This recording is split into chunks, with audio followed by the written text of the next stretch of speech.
నమస్తే దూరదర్శన్ వార్తలకి స్వాగతం. నేను కావ్య. ముందుగా వార్తల్లోని ముఖ్యాంశాలు.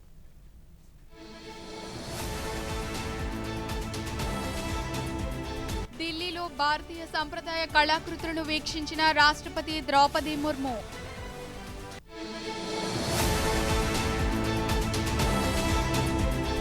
యాంటీ పేపర్ లీక్ బిల్లుకు లోక్సభ ఆమోదం.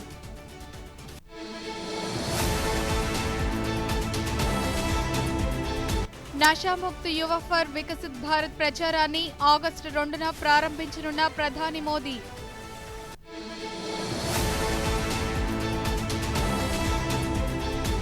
ప్రజల్లో దేశభక్తిని పెంపొందించేలా సిబిసి ఆధ్వర్యంలో విశాఖలో హర్ ఘర్ తిరంగా ర్యాలీ.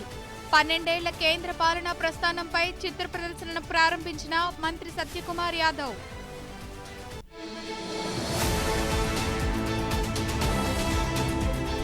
ఆగస్టు 1న భోగాపురంలో ప్రధాని మోదీ పర్యటన నేపథ్యంలో విస్తృత ఏర్పాట్లు.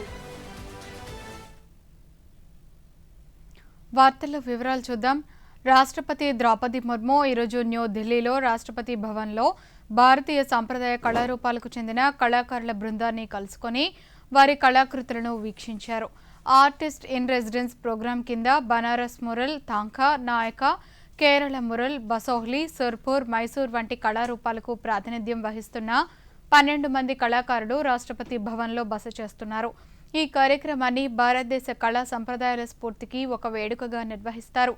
సాంస్కృతిక గుర్తింపును పరిరక్షించడంతో పాటు భవిష్యత్ తరాలకు స్ఫూర్తినివ్వటంలో సజీవ కళా సంప్రదాయాలు పోషించే కీలక పాత్రను ఈ వేడుక పునరుద్ఘాటిస్తుంది.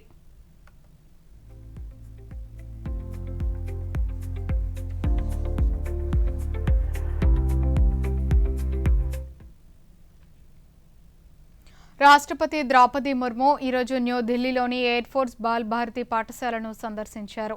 ఈ సందర్భంగా రాష్ట్రపతి విద్యార్థులతో ఆత్మీయంగా ముచ్చటించారు.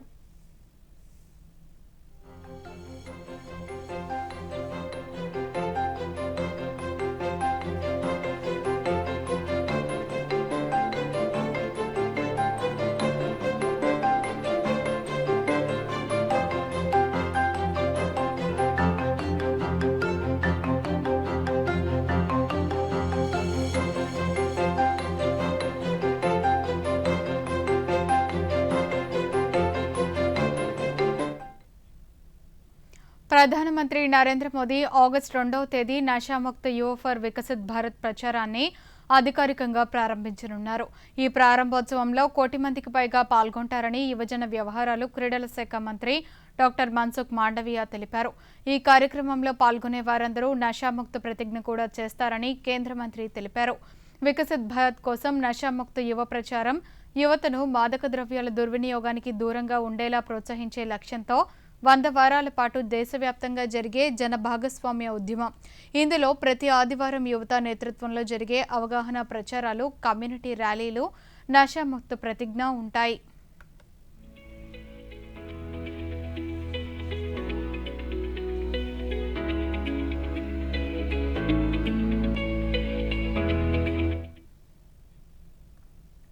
లోక్సభలో ఈరోజు పబ్లిక్ పరీక్షలు, అక్రమ పద్ధతుల నివారణ సవరణ బిల్లు 2026 ఆమోదం పొందింది.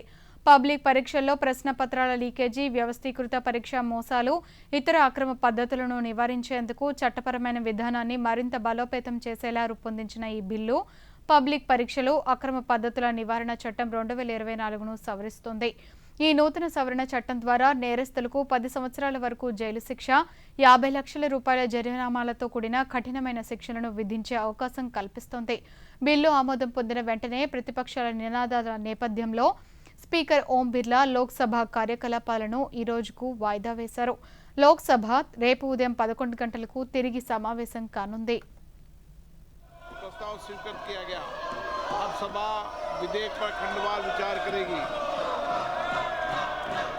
निम्नलिखित माननीय सदस्यों के इस विधेयक पर विभिन्न खंडों में आए संशोधन हैं.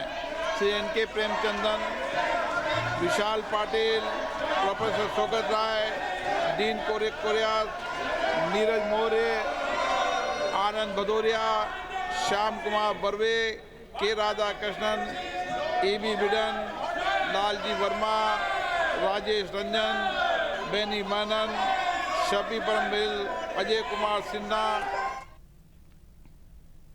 పార్వతీపురం మన్యం జిల్లాలో మానవ ఏనుగు సంఘర్షణ వల్ల జరిగే ప్రాణ నష్టం, పంట నష్టాలను తగ్గించడమే రాష్ట్ర ప్రభుత్వ లక్ష్యమని రాష్ట్ర ఉప ముఖ్యమంత్రి, అటవీ శాఖ మంత్రి కె పవన్ కళ్యాణ్ తెలిపారు.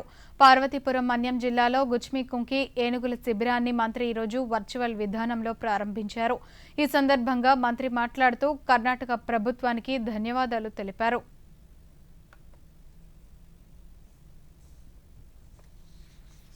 ఈ కేంద్రం ఉత్తరాంధ్రలో హ్యూమన్ ఎలిఫెంట్ కాన్ఫ్లిక్ట్ మేనేజ్మెంట్కి ఒక నూతన అధ్యాయం.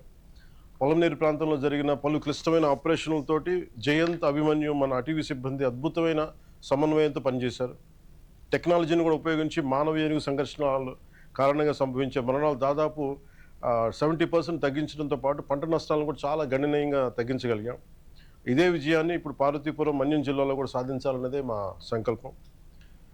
ప్రకృతి మనకు చెందింది కాదు, మనమే ప్రకృతికి చెందిన వాళ్ళు. ఇందాక చెప్పినట్టుగా I assure the people of North Coastal Andhra Pradesh that this government remains fully committed to protecting both people and wildlife through scientific, humane and sustainable conservation measures.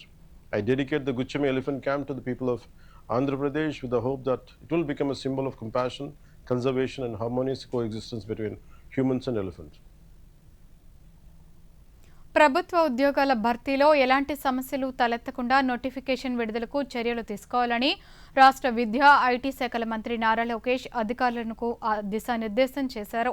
Guntur జిల్లా ఉండవల్లి నివాసంలో ఈరోజు ఆయన జాబ్ క్యాలెండర్ 2026పై సమీక్ష నిర్వహించారు. ఈ సందర్భంగా వివిధ శాఖల్లో భర్తీ చేయాల్సిన పోస్టుల గురించి అధికారులు పవర్ పాయింట్ ప్రెజెంటేషన్ ద్వారా వివరించారు. 3-4 దశల్లో ఉద్యోగాల భర్తీకి అక్టోబర్ 15న ఒకేసారి నోటిఫికేషన్ విడుదల చేయాలని మంత్రి నారా లోకేష్ అధికారులను ఆదేశించారు.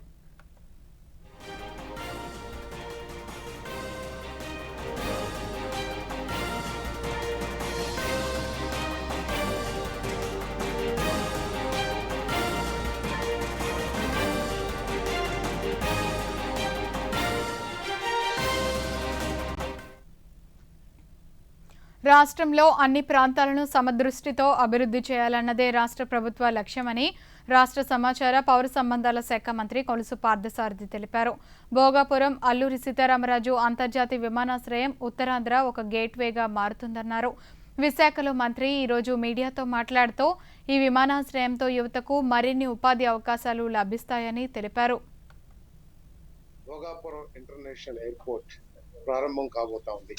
చంద్రబాబు నాయుడు గారి నాయకత్వంలోని కూటమి ప్రభుత్వం అటు తిరుపతి నుండి ఇటు విశాఖ, ఇచ్చాపురం వరకు మధ్యలో అమరావతి అన్ని ప్రాంతాలను కూడా సమదృష్టితో చూస్తూ ఆయా ప్రాంతాల అవసరాలు, ఆయా ప్రాంతాల్లో లభించే వనరులు అన్నిటినీ ఆసరా చేసుకుని ఈ రాష్ట్రాన్ని అభివృద్ధిలో దూసుకుపోయేటట్లు చేస్తుందని చెప్పడానికి చాలా గర్వపడుతున్నా అని చెప్పేసి మనం చేస్తాం.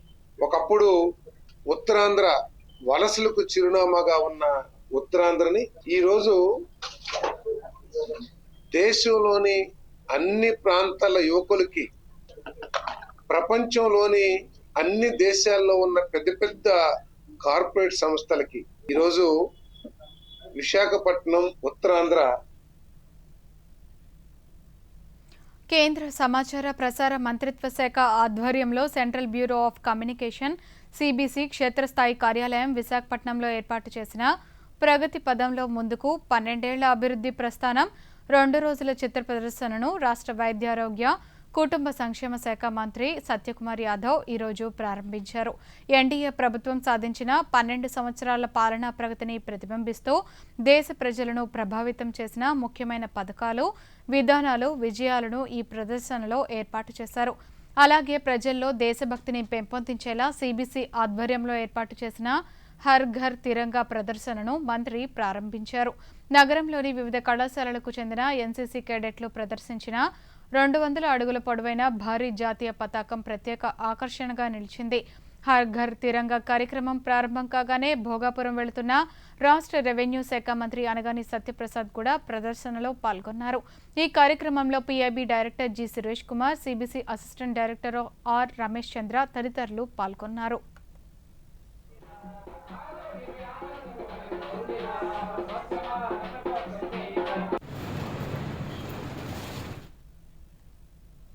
కేంద్ర ప్రభుత్వం అమలు చేస్తున్న అభివృద్ధి కార్యక్రమాలు ప్రజలకు చేరాలంటే మీడియా పాత్ర చాలా ముఖ్యమని రాష్ట్ర వైద్య ఆరోగ్య శాఖ మంత్రి వై సత్యకుమార్ యాదవ్ తెలిపారు.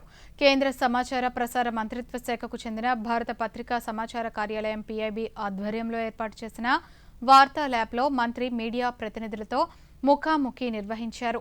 ఈ సందర్భంగా సత్యకుమార్ యాదవ్ మాట్లాడుతూ వార్తా ల్యాబ్ ద్వారా కేంద్రం చేపడుతున్న కార్యక్రమాలు ప్రజల్లోకి తీసుకువెళ్లటమే ప్రధాన ఉద్దేశమన్నారు.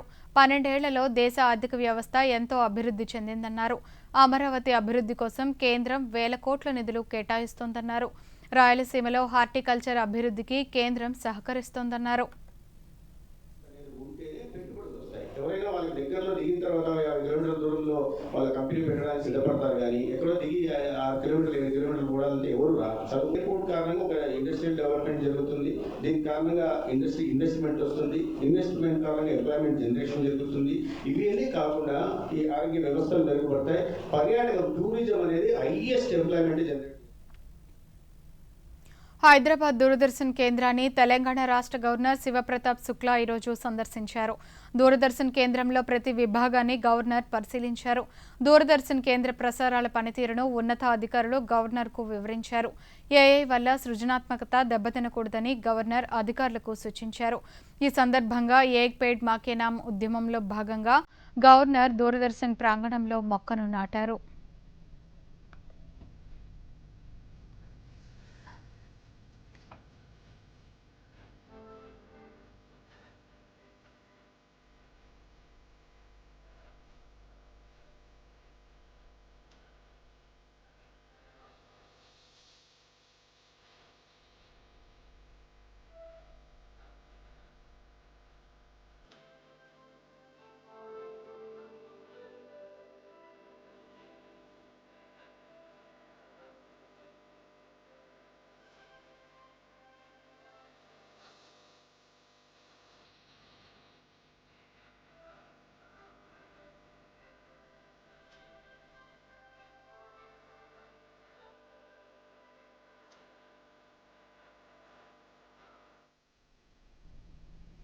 ఆంధ్రప్రదేశ్ ప్రభుత్వం కోవిడ్ పరిస్థితిని పర్యవేక్షిస్తుందని భయపడాల్సిన అవసరం లేదని రాష్ట్ర ఆరోగ్య శాఖ మంత్రి వై సత్యకుమార్ యాదవ్ తెలిపారు.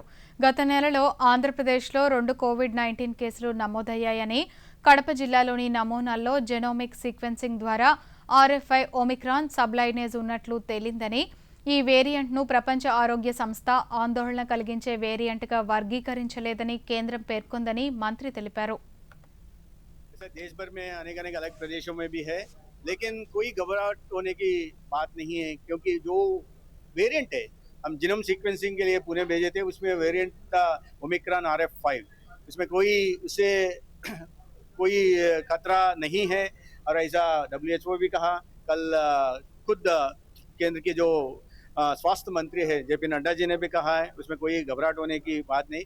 फिर भी हम जो भी आते हैं, जो सिम्टम्स से आते हैं, उनका RT-PCR से परीक्षा कर रहे हैं. उनको जो भी ये लेना है, प्रिकॉशंस लेना है, तो मेजर्स जो भी लेना है वो बता रहे. और होम आइसोलेशन में 3 दिन में पूरा हो जाएगा, बिल्कुल ठीक हो जाएंगे, कोई घबराने की बात नहीं. फिर भी प्रदेश में हम सारा परिस्थिति का मॉनिटर कर रहे हैं. अगर ఆగస్టు 1వ తేదీన విజయనగరం జిల్లా భోగాపురంలో నిర్మించిన అల్లూరి సీతారామరాజు అంతర్జాతీయ విమానాశ్రయాన్ని ప్రధానమంత్రి నరేంద్ర మోదీ ప్రారంభించనున్నారు. ఈ సందర్భంగా విమానాశ్రయంలోని ప్రారంభ ఏర్పాట్లను కేంద్ర రాష్ట్ర ప్రభుత్వాలకు చెందిన వివిధ శాఖల ఉన్నత అధికారులు పరిశీలించారు. జాతీయ రహదారి నుంచి విమానాశ్రయం వరకు ఉన్న ప్రధాన రోడ్డు నిర్మాణం, విమానాశ్రయ ప్రధాన terminal, passenger ticket counter, runway, ప్రధానమంత్రి పాల్గొనే సభా ప్రాంగణం, టెక్నికల్ విభాగం, పార్కింగ్ ఏరియా, విమానాశ్రయాలకు సంబంధించిన రహదారులు, విమానాశ్రయం ప్రారంభానికి సంబంధించిన పూర్తి స్థాయిలో పనులను పర్యవేక్షించారు.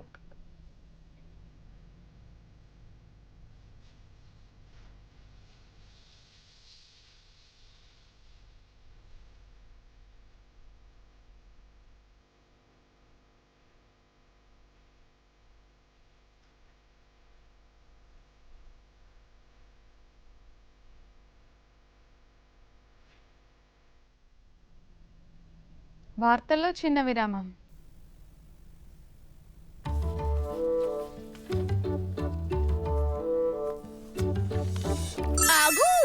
ఏంటిది? అసలైన నోట్ బ్రో, ఇది చిరిగింది. ఇదిగో చిరిగిన లేదా పాతబడిన నోట్లని బ్యాంక్ బ్రాంచ్ లో ఎక్స్చేంజ్ చేసుకోవచ్చు. వావ్, కొత్త నోట్ ఇస్తారా? అవును, వాటితో నువ్వు మాకు పిజ్జా పార్టీ చేస్తావు. ఆర్బీఐ అంటుంది, స్మార్ట్ అవ్వండి, కూల్ గా ఉండండి. తిరిగి స్వాగతం. ఆగస్టు 1న భోగాపురంలో జరగనున్న అల్లూరి సీతారామరాజు అంతర్జాతీయ విమానాశ్రయం ప్రారంభోత్సవంలో ప్రధానమంత్రి నరేంద్ర మోదీ సమక్షంలో నిర్వహించే భారీ ధింసా నృత్య ప్రదర్శనకు పార్వతీపురం మన్యం జిల్లా పాచిపెంట మండలం పి కొనవలస గిరిజన బాలికల ఉన్నత పాఠశాల నుంచి 230 మంది విద్యార్థినులు బయలుదేరారు. వీరిని రాష్ట్ర గిరిజన సంక్షేమ శాఖ మంత్రి గుమ్మిడి సంధ్యారాణి అభినందించి శుభాకాంక్షలు తెలిపారు. విద్యార్థినులతో కలిసి మంత్రి థింసా నృత్యంలో పాల్గొని వారిలో ఉత్సాహం నింపారు. ప్రయాణంలో జాగ్రత్తలు పాటిస్తూ క్రమశిక్షణతో రాష్ట్ర గిరిజన సంస్కృతిని దేశ ప్రధాని సమక్షంలో ప్రతిష్టాత్మకంగా ప్రదర్శించాలని సూచించారు. రాష్ట్ర వ్యాప్తంగా 13,000 మంది గిరిజన విద్యార్థినులు ఈ కార్యక్రమంలో పాల్గొంటున్నారని, వారి ప్రతిభ రాష్ట్రానికి మంచి గుర్తింపు తీసుకురావాలని మంత్రి ఆకాంక్షించారు.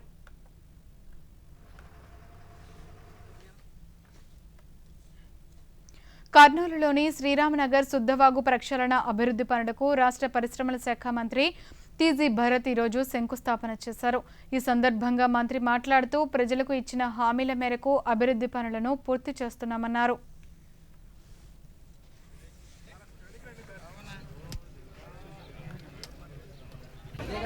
ఎస్పెషలీ 23rd వార్డ్లో ఎక్కువ వర్షాలు పడినప్పుడు మనకి ఫ్లడ్డింగ్ తర అయిపోతూ ఉండింది. ఈ సమస్య ఎక్కడ ప్రాబ్లము, ఏం రూట్ కాజ్ అనేది కనుక్కుంటే ఇక్కడ ఈ ఏరియా అన్నమాట కేసీ కెనాల్కి మనం ఫ్లడ్ వాల్ తర చేస్తే మాత్రం చాలా బాగుంటుందని చెప్పి అప్పుడు ఇక్కడ లీడర్స్ అనుకోండి, ఇక్కడ ప్రజలందరూ కూడా చెప్పడం జరిగింది. అప్పుడే నేను మాట ఇచ్చా, కంపల్సరీ ఇది కంప్లీట్ చేస్తామని చెప్పడం జరిగింది. ఇక్కడ మన వాళ్ళు మిత్రులు చెప్పినట్లు 6 వార్డులు కలిసి ఉంటాయి. బట్ పాణ్యం నియోజకవర్గం పక్కన హైట్లో ఉంటుంది, ఈ పక్క వచ్చేసరికి లోయర్గా ఉంటుంది. సో మన వార్డ్స్ కర్నూలు నియోజకవర్గం ఉండే వార్డ్స్ అంతా ఎఫెక్ట్ అవుతూ ఉంటుంది అనమాట హెవీ వర్షాలు పడినప్పుడు. సో దీంతో ఇంకా ఇష్యూ అనేది లేకుండా ఉంటుంది, ఫ్యూచర్లో సాల్వ్ చేయగలుగుతాం. ఇప్పుడు ఈరోజు 250 మీటర్స్తో flood protection wall irrigation department నుంచి చేయడం జరుగుతోంది. రాష్ట్రంలోని మైనారిటీ యువతకు నాణ్యమైన విద్య, నైపుణ్యాభివృద్ధి, ఉద్యోగ అవకాశాలను విస్తృతంగా అందుబాటులోకి తెచ్చేందుకు కృషి చేస్తున్నామని రాష్ట్ర మైనారిటీ సంక్షేమ శాఖ మంత్రి ఎన్ఎంటీ ఫరూక్ తెలిపారు. గుంటూరు జిల్లా మంగళగిరిలోని వడ్డేశ్వరం వద్ద రాష్ట్ర మైనారిటీ సంక్షేమ శాఖ ఆధ్వర్యంలో ఏర్పాటు చేసిన centre for educational development of minorities నూతన కార్యాలయాన్ని ఈరోజు ఆయన ప్రారంభించారు. ఈ సందర్భంగా మంత్రి ఫరూక్ మాట్లాడుతూ మైనారిటీ యువత కోసం ఉచిత శిక్షణ కార్యక్రమాలను ప్రారంభించామన్నారు. రాష్ట్రంలోని మారుమూల ప్రాంతాల్లోని విద్యార్థులను దృష్టిలో ఉంచుకొని ఆన్లైన్ తరగతులను కూడా నిర్వహిస్తున్నామని తెలిపారు.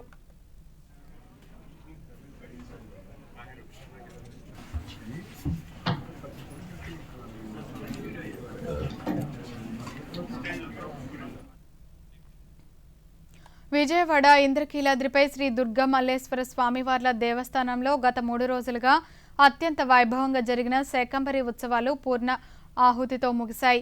ఉత్సవాల ముగింపు రోజైన పౌర్ణమి సందర్భంగా అమ్మవారు దివ్యమైన అలంకారంతో వివిధ రకాల పండ్లు, ఆకుకూరలు, కూరగాయలతో శాకంబరి దేవి రూపంలో భక్తులకు దర్శనమిచ్చారు.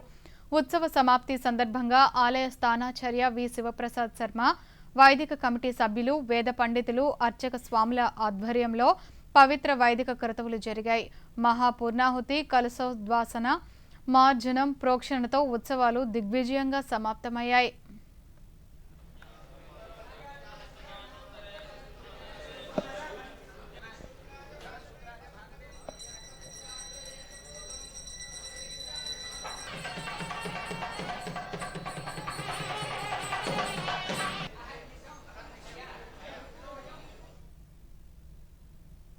జిల్లాలోని గిరిజన ప్రాంతాల్లో పరిశ్రమలు, అన్ని రకాల ఫుడ్ ప్రాసెసింగ్ యూనిట్లు ఎక్కువగా స్థాపించడంపై ప్రజలు ప్రత్యేక దృష్టి పెట్టాలని ఏలూరు జిల్లా కలెక్టర్ కె వెట్రిసెల్వి తెలిపారు. జిల్లా పారిశ్రామిక ఎగుమతి ప్రోత్సాహక కమిటీ సమావేశంలో సంబంధిత శాఖలు, అధికారులతో జిల్లా కలెక్టర్ అధ్యక్షతన సమావేశాన్ని నిర్వహించారు. ఈ సందర్భంగా కలెక్టర్ మాట్లాడుతూ గిరిజన తండాల్లో యువతీ యువకులకు ఉపాధి అవకాశాలు మరింత పెంచి గిరిజన కుటుంబాలకు ఆర్థికంగా బలోపేతం చేయాలన్నారు.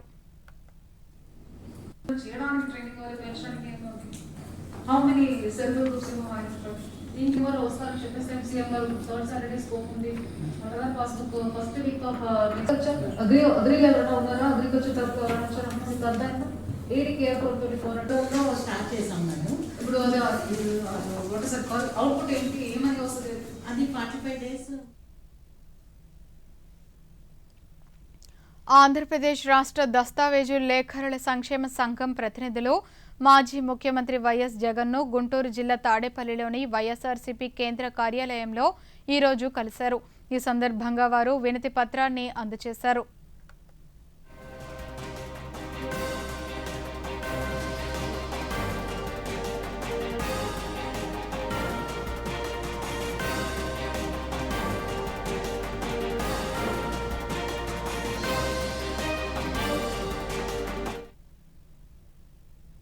చిత్తూరు జిల్లా కాణిపాకం శ్రీ వరసిద్ధి వినాయక స్వామి దేవస్థానం అనుబంధ దేవాలయమైన శ్రీ మణికంఠేశ్వర స్వామివారి ఆలయంలో శాకంబరీదేవి ఉత్సవాలు ప్రారంభమయ్యాయి.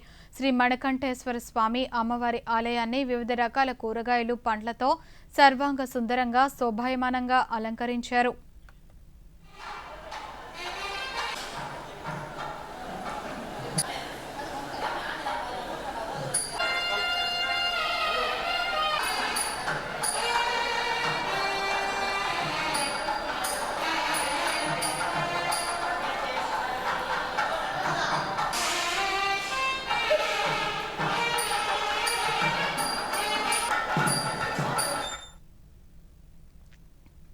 కేంద్ర హోంశాఖ సహాయ మంత్రి నిత్యానంద రాయ్ ఈరోజు లోక్సభలో జనన మరణాల నమోదు సవరణ బిల్లు 2026ను ప్రవేశపెట్టారు.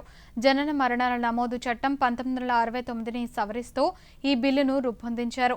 జననం లేదా మరణం సంభవించిన 1 సంవత్సరం తర్వాత అలాగే 2 ఏళ్లలోపు రిజిస్ట్రార్కు నివేదించిన సందర్భాల్లో ఆ ఘటన వాస్తవికతను ధృవీకరించాల్సిన అనంతరం జిల్లా మెజిస్ట్రేట్, సబ్ డివిజనల్ మెజిస్ట్రేట్ లేదా జిల్లా మెజిస్ట్రేట్ ద్వారా అధికారం పొందిన ఎగ్జిక్యూటివ్ మెజిస్ట్రేట్ ఆమోదంతో మాత్రమే జనన లేదా మరణాలను నమోదు చేయవచ్చని ఈ బిల్లు పేర్కొంటుంది.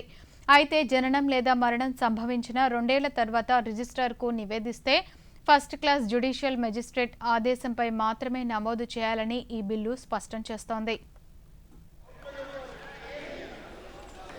लोक परीक्षा प्रश्न ये कि विधेयक को प्रस्तावित करने की अनुमति प्रदान की जाए।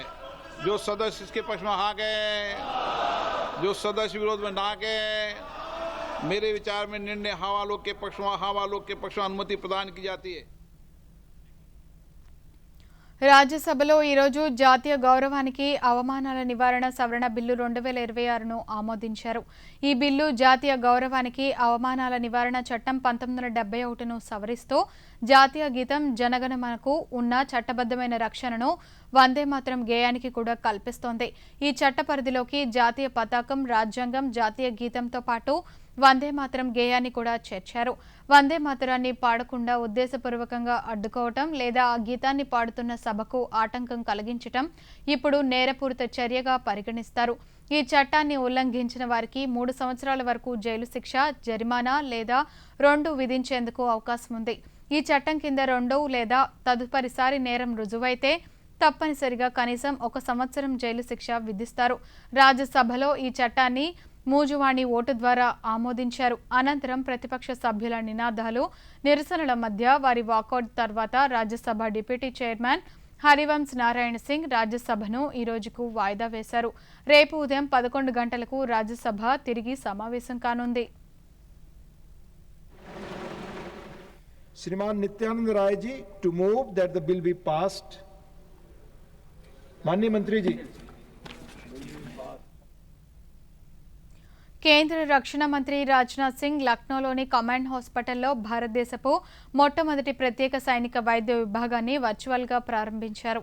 అనంతరం ఆయన మాట్లాడుతూ ఈ వైద్య విభాగం దేశంలోనే తొలిసారి ప్రత్యేకంగా సైనిక వైద్యంపై దృష్టి సారించిన కార్యాచరణ విభాగంగా నిలుస్తోందని పేర్కొన్నారు. అధునాతన పరిశోధన, ప్రత్యేక శిక్షణ, స్వదేశీ సిద్ధాంత అభివృద్ధి, సాంకేతికత ఆధారిత యుద్ధరంగ ఆరోగ్య సంరక్షణను బలోపేతం చేస్తుందని తెలిపారు.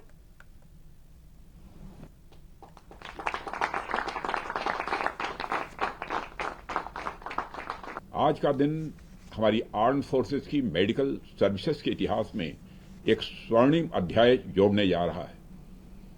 कमांड हॉस्पिटल लखनऊ में डेडिकेटेड रूप से एक डिपार्टमेंट ऑफ मिलिट्री मेडिसिन की स्थापना हो रही है। मुझे बताया गया कि देश में इस प्रकार का यह पहला डिपार्टमेंट स्थापित हो रहा है, जो कि अपने आप में हम सब के लिए एक हर्ष का विषय है। यह हमारे जवानों के प्रति हमारी कमिटमेंट का और उनकी हेल्थ सिक्योरिटी के प्रति हमारे పవిత్రమైన శ్రావణ మాసం సమీపిస్తూ ఉండటంతో ఉత్తరప్రదేశ్, ఉత్తరాఖండ్ రాష్ట్రాలు కన్వర్ యాత్ర కోసం విస్తృతమైన ఏర్పాట్లు చేస్తున్నాయి. ఈ యాత్ర సురక్షితంగా జరిగేలా అధికారులు భద్రతా ఏర్పాట్లు, పారిశుద్ధ్య కార్యక్రమాలు, వైద్య శిబిరాలు, ట్రాఫిక్ నియంత్రణ చర్యలను చేపట్టారు.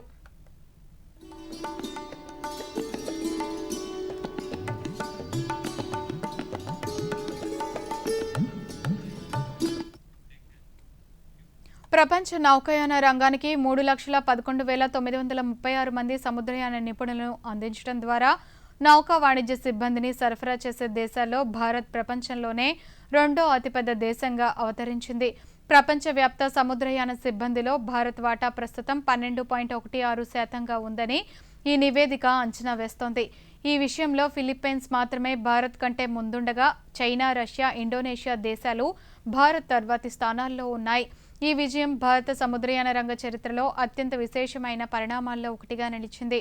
2015లో ప్రపంచవ్యాప్త నావికుల్లో భారత్ వాటా కేవలం 5.2% ఉండేది. 2026కు సంబంధించిన తాజా బిమ్కో ICS నివేదిక కీలక పురోగతిని వెల్లడించింది.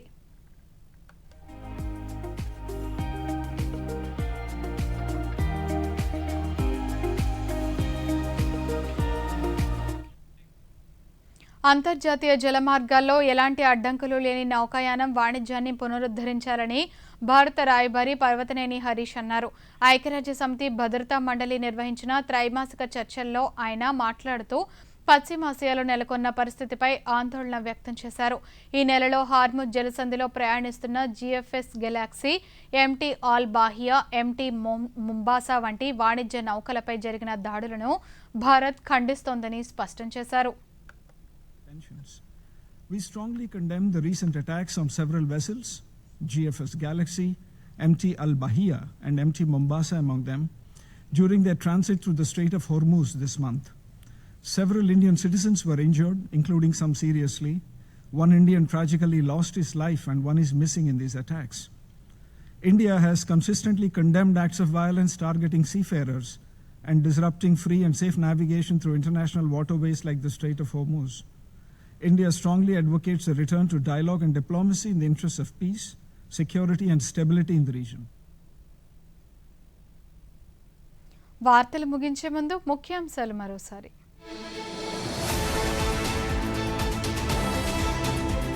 ఢిల్లీలో భారతీయ సంప్రదాయ కళాకృతులను వీక్షించిన రాష్ట్రపతి ద్రౌపది ముర్ము.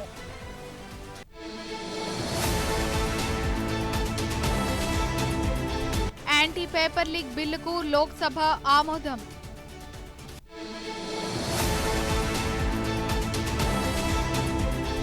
నషాముక్త్ యువ ఫర్ వికసిత్ భారత్ ప్రచారాన్ని ఆగస్టు 2న ప్రారంభించనున్న ప్రధాని మోదీ.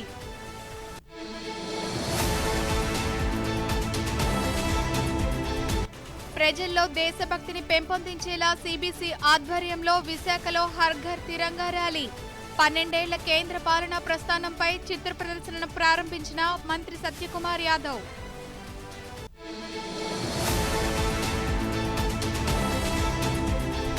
ఆగస్టు 1న భోగాపురంలో ప్రధాని మోదీ పర్యటన నేపథ్యంలో విస్తృత ఏర్పాట్లు.